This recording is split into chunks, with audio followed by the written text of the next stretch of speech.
Plaintiffs are engaged in the urgent and sensitive task of locating Sebastian Wayne Drake Rogers, a 15-year-old missing child last seen on February 25th, 2024, in Hendersonville, Tennessee. Despite extensive efforts, Sebastian remains missing, necessitating a coordinated and uninterrupted search. The search for Sebastian Rogers has proven more. I can add that. Yeah, you can. Okay.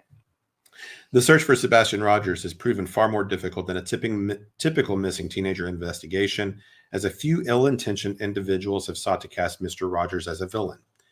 Meanwhile, others have conducted Salem witch trial-like panels aimed at intimidating potential witnesses. That's something there. Or discouraging those who may have useful information from coming forward. I think we've all witnessed some of this. Mm-hmm. So some of these individuals uncomfortably close to Mr. Rogers include his ex-wife, Kate Proudfoot, and her husband, Christopher Proudfoot. Others are so-called content creators, in quotes, and I'm not doing that out of demeaning. There's the quotes, whose sole aim seems to be inviting, inciting, instructing, and destroying the lives of anyone who dares to search for answers or help locate the missing teenager. As set forth below, defendants have engaged in reckless and unlawful actions, including the dissemination of false information, harassment, threats, and interference, which have severely disrupted the search operations. Defendants' actions have caused significant harm, diverted critical resources, and impeded plaintiffs' lawful efforts to locate Sebastian. Can you scroll up, Mrs. E? Sorry. Yes, I'm sorry. I'm trying to handle some stuff. I just want to remind people that are clearly new to our chat that it's fine to have a differing opinion if you word it in a respectful manner. But we will not tolerate people being hateful in our comments. And I know we're going to end up talking about a lot of creators. I would, if we can, if we want to discuss them, that's okay. But if we're going to, but not in an insulting type of way. Even, in an adult way, even if we think they may have violated some crimes or not, we can talk about it in adult ways without name calling and things of that nature. That would be much appreciated. You need me to go to 18? Yes. What they are trying to show, I think, is the ongoing harassment and interference that happened over a long period of time. That this is not just out of nowhere, like one day of harassment and then they file a suit. They're showing and laying out evidence of a lengthy, ongoing pattern of harassment, interference, and a variety of other crimes throughout this period. So that's what we're looking for here in this timeline.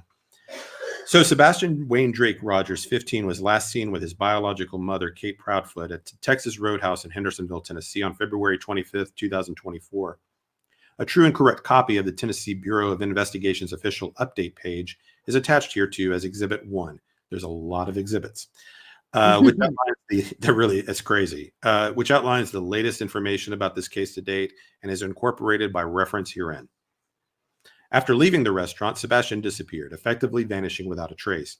He was reported missing the next morning, prompting a multi-state search involving local, state, federal, and law enforcement. On March 21st, 2024, Mr. Rogers organized a search of the Natchez Trace State Park, located 100 miles from Sumner County, after receiving a tip suggesting the family search that area. Unfortunately, nothing was found. A true and correct copy of the news article is attached here too as Exhibit 2. On March 23rd, Mr. Rogers felt a glimmer of hope when the United Cajun Navy deployed a team to assist in the search for the missing teenager. A true and correct copy of the news article is attached here too as Exhibit 3 and incorporated by reference. So this is all basically a statement that's all signed by Father Seth Rogers. Declaration of Seth Rogers. I, Seth Rogers, being duly sworn according to law, hereby depose and affirm the following. Number 1, I, Seth Rogers, residing at Tennessee, declare under penalty of perjury under the laws of the Commonwealth of Pennsylvania pursuant to 18 PACS 4904 relating to unsworn falsification to authorities that the foregoing is true and correct to the best of my knowledge and belief. I am Seth Rogers, the biological father of Sebastian Wayne Drake Rogers. From the very beginning, I've been certain in my gut that my ex-wife, Kate Proudfoot, and her husband, Chris Proudfoot, were involved in the disappearance of my son, Sebastian. Chris asked me to, in quotes, get our story straight, end quote, about Sebastian, implying that he wanted me to lie. When I refused, they both cut off all communication with me. They've shown no interest in finding our son, and their behavior only deepens my belief that they're hiding something. Every day that goes by without their help only makes me more certain that they know more than they're saying about what happened to Sebastian. For 7 long months, I've been living the nightmare of a missing child. It's something no parent should ever have to face. The pain is unbearable, and it's made even worse by the fact that the very people who should have cared, Kate and Chris, have turned their backs on me. Instead of searching for Sebastian, they've aligned themselves with people more interested in tearing me down than finding my son. I feel like I'm being blocked at every turn by the Proudfoots and their group of online creators. They've spread rumors, attacked me publicly, and worked to discredit me. It feels like a coordinated effort to silence me and shift the blame rather than help me find my boy. Oh, okay. In the early days of searching for Sebastian, I entered into a relationship with Michaela Cleveland. I was broken and grieving, and she seemed to offer comfort, but her intentions weren't genuine. In early May, while staying at my apartment, Michaela sent confidential CPS reports, documents concerning my son's safety without my knowledge. She later teamed up with Austin Trevor Sweet, aka T-Rev, and together they used those stolen reports as leverage to control me. They even threatened to release those private documents publicly. It is public record if we want to show it. It's okay. It's up to us. Okay. The way Michaela T-Rev and their group of creators, people like Barbecue Lady, Granny's Watching, Queen Bee, and JLR exploited my pain for their gain is nothing short of cruel. The attacks against me haven't just stayed online. They followed me to work where I serve as a deputy at Davidson County Jail. Barbecue Lady, along with others like Granny's Watching, Queen Bee, and Cluminati, has spread rumors that I'm involved in the murder of a child and that I'm a pedophile. These lies have put my life in danger and work. I work in the maximum security section of the jail, and if word gets out about those false accusations, I know I could be stabbed or killed by inmates. Barbecue Lady even accused one of my co-workers of being under investigation for time card fraud, trying to stir up trouble in my workplace. These attacks aren't random. They're part of a coordinated effort to ruin my life and make it impossible for me to do my job safely. I long suspected that Kate and Chris Proudfoot are hiding something about Sebastian's disappearance. Their refusal to help and their cold behavior only makes me more certain of it.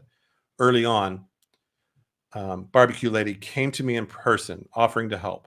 But after she met with the Proudfoots, her behavior changed. It's like she switched sides, and her attacks on me and those helping me became much more aggressive. This makes me wonder what exactly was discussed during that meeting. In addition to the Proudfoots, there's a whole group of online creators who have made it their mission to destroy my life. People like Cluminati, SF Investigates, and Stephen Crabtree have used their platforms to spread lies about me, calling me a child killer, in quotes, and a pedophile, in quotes. These are dangerous accusations, and they've taken a toll on me both personally and professionally.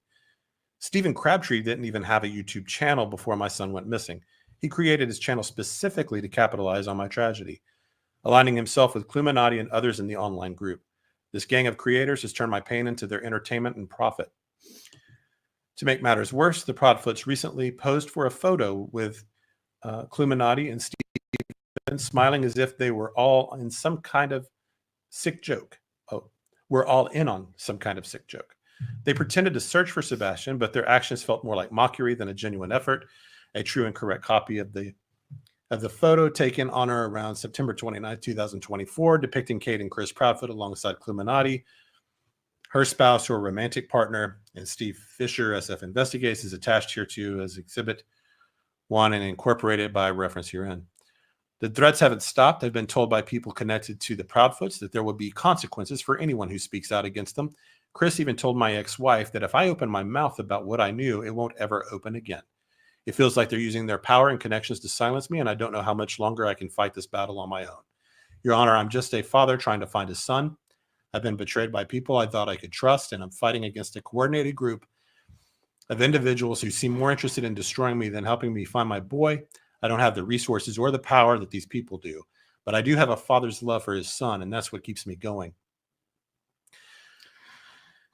Every second that ticks by, my son's life hangs in the balance. If he's still out there, every day that passes without finding him could mean the difference between life and death, and I can't help but feel like the Proudfoots and those online creators are helping time run out on him. Their silence, their lies, their attacks, they're not just bystanders, they're accomplices to whatever's happening to my boy. If my son dies out there alone, they'll have blood on their hands. The Proudfoots, the step-parents who should have helped, They've turned into silencers. The in-laws, the ones who could have supported me, have turned into outlaws. And these online creators, they've gone from telling stories to being killers in their own way.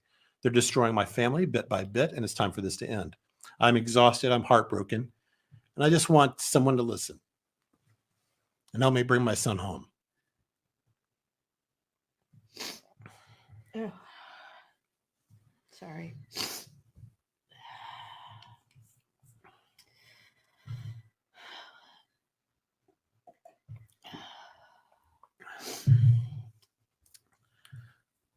This is my truth, and I hope you understand how much I need your help to find Sebastian and hold those responsible accountable.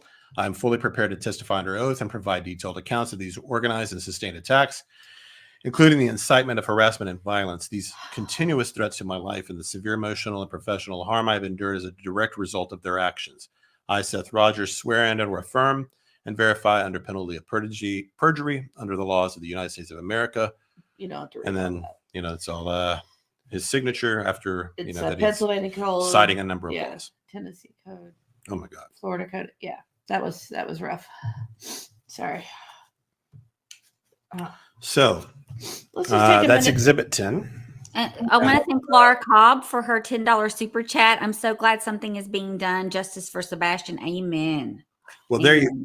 I think if you kind of wanted where this is going, that's where this is going. Seth kind of laid it out there, what's going on pretty concisely in that statement. I think that's what we're going to find more of throughout all of this. That's crazy. In my opinion, the PFs and BSs are a part of the 50 plus. I think that's a reasonable possibility. guess. Mhm. I think that's a reasonable guess. So we'll see. There, so far we don't know. I mean, some people are starting to get named throughout, so we can kind of guess that it's possible. That was powerful. Sorry. And Tiffany Machete says balling was not on her bingo card for tonight. So you all messed up her bingo card. Sorry. Yeah, I didn't. Well, and Mrs. is going too. Sorry. It's hard for me. It's heartbreaking. Yeah. It is. It's heartbreaking. So hard to hear the pain and agony in his words. It's horrible. The cruelty of so many people is hard to stomach.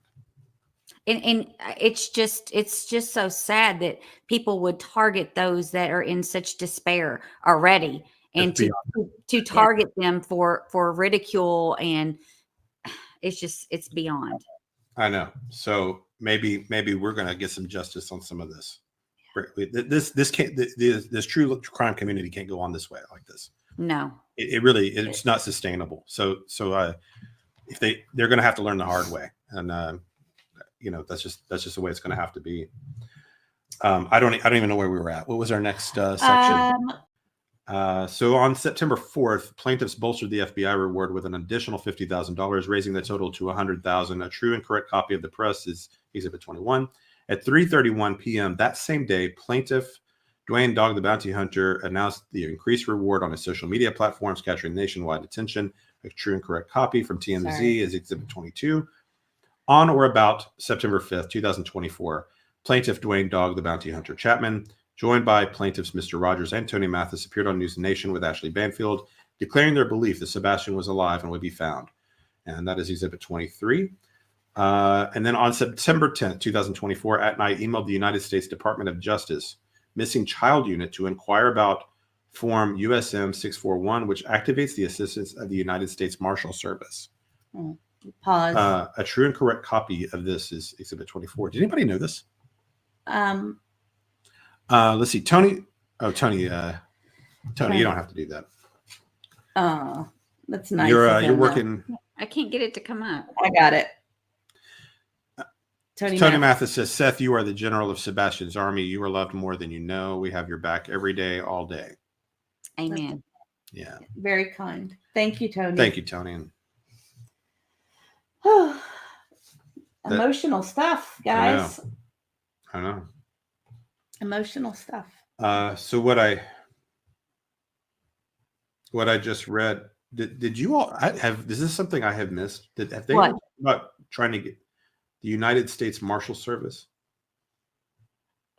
I believe it was very. They didn't talk about it much. Okay, let's see. Okay, well, I think that maybe this goes on. I don't remember this, but maybe this has been out there. So on September 10th, 2024, at night emailed the United States Department of Justice, which is their IOD SOIB, I don't know what that means, missing child unit, to inquire about Form USM 641, which activates the assistance of the United States Marshal Service. Okay, so that's Exhibit 24. And then it says, within the hour, Katie Akame, Resource Director for the United States Marshal Service in Washington, D.C., provided the form to At Night, which was later sent to Agent Simmons at TBI. Okay. I don't know any of that. So on September 10th, okay, Bullhorn Betty appeared in court for allegedly violating a protective order issued by the Proudfoots. So that was the same day. Issued by the Proudfoots, citing Chris Proudfoot, accusing her of being a nuisance to their privacy. A true and correct copy is here as Exhibit 25. And then on September 16th, this is a barbecue lady received a cease and desist letter addressing her defamatory conduct. So we all remember the cease and desist going out. Unless you guys know of somebody else, this is the only one I know of that ever publicly acknowledged that they had received one. That's the only person I know that mentioned it. But maybe, of course, somebody might have. We had believed that there might have been up to 15 at one point, and then I think Lesniak said, "Well, I can tell you it's less than 10." So we don't know how many of these cease and desists had been out at that point. There might even be more now. I'm not sure, but anyway, at least Barbecue Lady was at least one of those that we. I think there's a lot of names in this one. I'm going to pull this down for a bit till we get through this section, if that's okay. Okay, but anyway, she received that cease and desist letter. So we. And it was defamatory. What they addressed was defamatory conduct, which included numerous violations of federal law and related criminal behavior. And that's Exhibit 26. Then on September 17th, the next day, Barbecue. Oh, no. This is an attorney, and they use their real name all the time, so I'm not going to do the. However, as the days went on and the situation grew more challenging, Mr. Rogers made a public plea for help, reporting that threats, intimidation, and other questionable tactics were being used to disrupt the search efforts.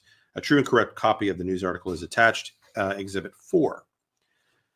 The nightmare worsened on March 29th when the United Cajun Navy withdrew from the search, citing death threats and interference from a handful of mentally ill people with too much free time, emboldened by online keyboard warriors.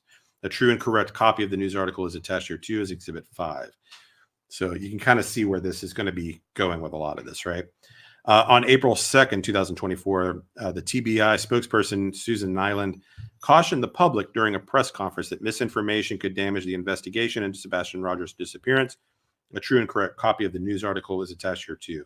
So I guess here what they're doing is they're acknowledging that even the TBI was realizing what a problem a lot of this was becoming. And so they're submitting that as evidence there. 2 weeks later, on April 16th, 2024, 50 days after Sebastian Rogers' disappearance, Mr. Rogers initiated a petition on change.org calling for a criminal investigation by the FBI. A true and correct copy of the change.org page, which as of today has garnered 19,472 signatures, is attached here as Exhibit 7. I didn't remember this actually for some reason that he did this petition. Again, further evidence that Seth is an innocent man, because who begs the FBI to get involved if you're guilty? Right. We want the FBI to take over the investigation of the case of missing Sebastian Wayne Drake Rogers from the Sumner County Sheriff's Office. It has been 50 days since Sebastian has gone missing. No scent trail from the dogs, no video footage of Sebastian leaving his mother's house, yet no criminal investigation at all by TBI or the Sumner County Sheriff's Office. On or about April 17th of 2024, Mr. Rogers hired 2 licensed investigators, Chloe L. Schaefer and Heather Cohen, to assist with the search. This was something that was surprising to me. Unbeknownst to him at the time, at least one of them had connections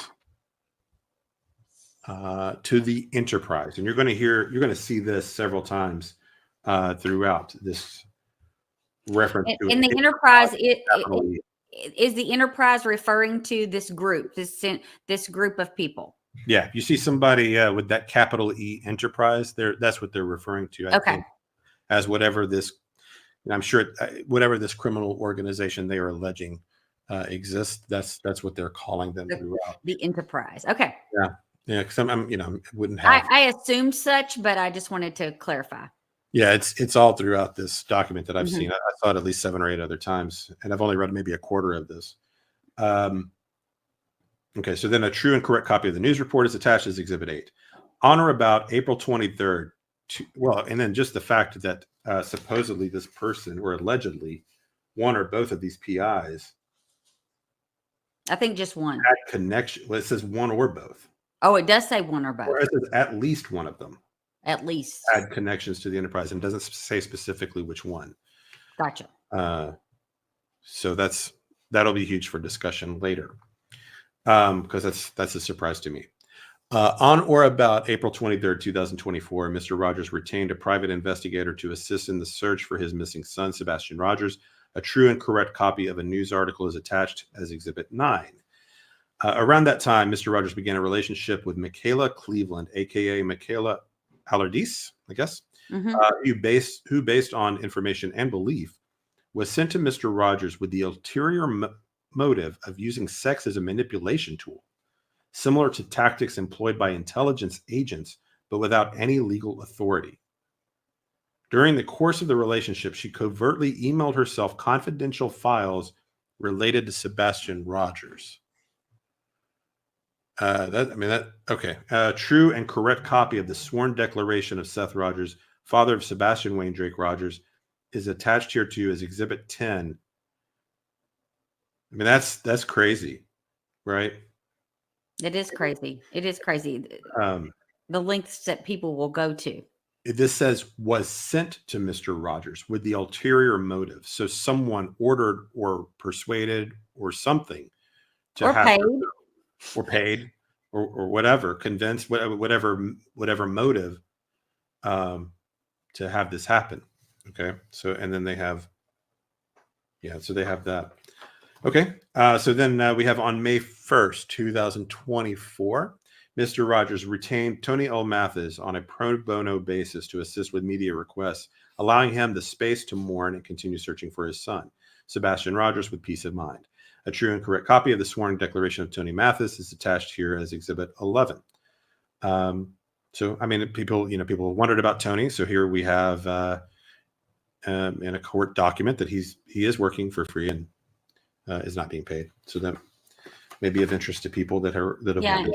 Yeah, it's a sworn affidavit or sworn document. Yeah. So. Right. So on May 20th, 2024, as the search for a missing teen, Sebastian Rogers, approached the 3-month mark, his father, Mr. Rogers, called for renewed efforts and urged the FBI to take over the investigation, seeking a fresh perspective on his son's case. A true and correct copy of the article titled Sebastian Rogers' Father. All right. Calls on FBI to take over the investigation. So let me scroll back up. All right. Auntie, do we have any questions that you wanted to post or anything like that? Or how are we? Is everything clear so far to everyone? Are we the 2 PIs, at least one of them they are saying was working with this enterprise? Oh, wow. And then, the 2 PIs, we mean the Cohen and Well, that would explain Chloe. why they were let go. Well, that's true. That could Yeah. mean, I didn't even think of it that way, actually. So maybe, possibly. People are really surprised. We're getting a lot of wows and shocking. And some people saying how sad this is. Yes, it is. And there's way, way more information to come out. So I would grab your popcorn if you want to listen to all this, because it is shocking. And this is just the beginning. Yeah. And I don't, like I said, there's a lot in here, and every paragraph, and some of this is really, the other thing we read was you remember the Michaela girl that they had Yes. It alleges that someone sent her to basically sleep with Seth. Well, we don't know that. No, I'm Is saying that what this- it It says says? it in the document. Oh, my stars. The allegation listed is that she was sent by someone with, I'm assuming, within this enterprise. It doesn't explicitly say enterprise, but was sent to seduce Seth, sleep with, as basically as an agent, acting like a spy without the backing of a government, to steal confidential files and email them out. Wow. So that's kind of wild. And that's a good question. Harley Ryder says, I wonder who the mastermind of the enterprise is.